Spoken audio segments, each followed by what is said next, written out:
বাবা বাবা, ওদের একটা মেয়ে কান্না করছে, মেয়েটাকে বলো তো। তাহলে চল তো বাবা, দেখি মেয়েটাকে। এই মেয়ে, এদিকে তাকাও, আমরা আসতাছি তোমার কাছে।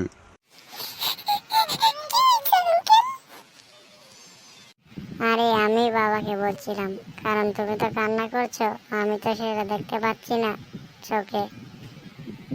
এখানে প্রচুর গরম, চলো আমরা বরফের দেশে চলে যাই। আঙ্কেল, আমার চোখের জল তো বরফ হয়ে গেল, এখন কান্না করতে তো আর পারছি না। তাহলে তোমাকে কান্না করতে হবে না, তুমি চলে আসো আমাদের বাসায়। হ্যাঁ হ্যাঁ, চলে আসো, তোমাকে আমরা একটা কাগজ ছোট মোটো ঘর দিয়ে দিব, ঠিক আছে? এই আঙ্কেল আর তুমি ভাইয়া, তোমরা আমাকে কোথায় থেকে কোথায় নিয়ে আসতেছো? হ্যাঁ, আমি তো যাই চিনতে পারছি না। তাহলে বন্ধুরা, মেয়েটার সাথে আমরা লাস্টে যেটা করলাম সেটা দেখার আগে চ্যানেলটাকে নতুন হলে কি কি বলবো বাবা, তুমি বলো তো। সাবস্ক্রাইব করে দেবেন এবং লাইক কমেন্ট শেয়ার করে দেবেন, ঠিক আছে? Good bye.